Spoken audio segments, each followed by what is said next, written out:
विदेश नीति में भी बहुत बड़ा परिवर्तन आया है। इसके अलग अलग पहलू तो हैं ही, और मैं सबसे पहले सुरक्षा की परिप्रेक्ष्य से आपको समझाना चाहता हूँ कि पाकिस्तान से जो आतंकवाद हो या चीन की जो सीमा पे दबाव हो, भारत खड़ा तो रहा है और मुकाबला कर रहा है, पर हम जो हैं दुनिया को समझा सके हैं कि हमारी स्टैंड क्यों सपोर्ट करनी चाहिए दुनिया को। मैं ये भी कहूँगा कि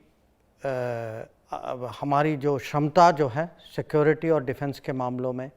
क्योंकि हमारे रिश्ते बड़े सप्लायर्स, बड़े देशों के साथ और मजबूत बने हैं, तो इसका भी हमें फ़ायदा मिल रहा है। ग्लोबल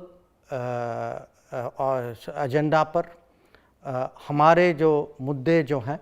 आतंकवाद का हो या ब्लैक मनी का हो, इस पर भी हम जो हैं दुनिया को हम समझा पा रहे हैं। और जो लैंड बाउंड्री एग्रीमेंट जो हमने की थी कुछ साल पहले बांग्लादेश के साथ, और जो हमारे रिश्ते जो हैं म्यांमार के साथ, उन्होंने जो है नॉर्थ ईस्ट में आतंकवाद और अलगाववाद के धारा जो हैं उनको बहुत अभी मार्जिनलाइज कर दिया है। तो ये है सुरक्षा की परिप्रेक्ष्य।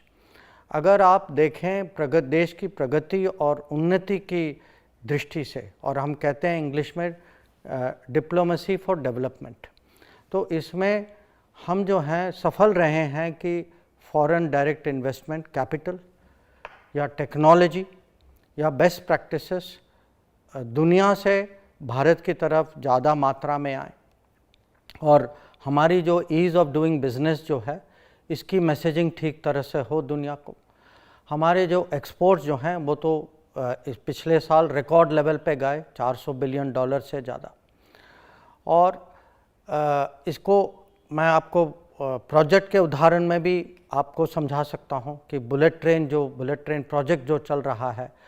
या बैम्बू की जो प्रोडक्शन और उसका यूसेज जो है नॉर्थ ईस्ट में जो बढ़ रहा है, या जो हमारे नमामि गंगे में जो अलग अलग टेक्नोलॉजी की जो हम उपयोग कर रहे हैं, तो ये बहुत उदाहरण हैं कि हम जो हैं फॉरेन पॉलिसी को, विदेश नीति को कैसे देश के डेवलपमेंट में डायरेक्टली यूज़ कर सकें।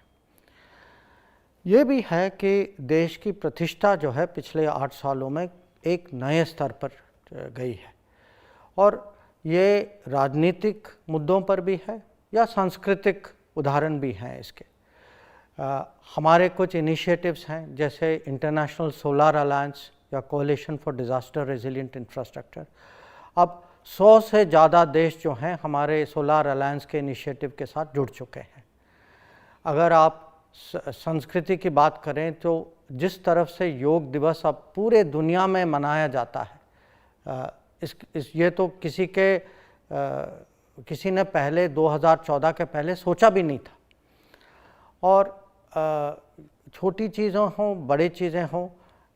मैं कह सकता हूँ कि आज आयुर्वेद हो, भारत की इनोवेशन और टैलेंट जो हो, हमारी फार्मेसी ऑफ द वर्ल्ड जो इमेज जो बनी है, जो वैक्सीन मैत्री के तहत हमने पूरे दुनिया को कोविड महामारी के समय में vaccine, made in India vaccine पहुंचाई है, ये सब आज मैं सचमुच कह सकता हूं कि भारत की इमेज कुछ अलग हो गई है। और आखिर में मैं ये भी कहूँगा कि जो सामान्य नागरिक जो हैं उनके लिए क्या फ़र्क पड़ा पिछले 8 सालों में, और वो आजकल उनके लिए पासपोर्ट मिलना आसान भी है और बिना कोई करप्शन के है कि डायरेक्टली, क्योंकि बहुत सारी चीज़ें अब डिजिटल में हो चुकी हैं, या जब बाहर जाते हैं उनकी सुरक्षा, उसके लिए एक फ़ंड है जिसका यूसेज जो है, उसकी उपयोगिता हमने और बहुत बड़ी कर दी है, और बहुत बड़ी मात्रा में इसका महामारी वंदे भारत मिशन के समय में लोगों ने इसका इस्तेमाल भी किया था। और जब कहीं संकट में फंस जाते हैं, जैसे हमारे विद्यार्थी जो यूक्रेन में थे, जो 22,000 विद्यार्थी जो हम ऑपरेशन गंगा के तहत घर वापस ले आए, या जो हमारे इतने सारे लोग जो हैं कोविड के समय में वंदे भारत मिशन के थ्रू हम उनको घर पहुंचा पाए। तो ये हैं बहुत प्रैक्टिकल, मैं कहूँगा ग्राउंड रियलिटी, जो आज आम आदमी सोचता है, जब उसकी जो समझ जो है विदेश नीति के बारे में, इसके कारण बहुत इसमें परिवर्तन आया है। और मैं अंत में कहूँगा कि जो सफलता जो हमें प्राप्त हुई है, जो विदेश नीति में जो हम आगे बढ़ चुके हैं, ये ओवरऑल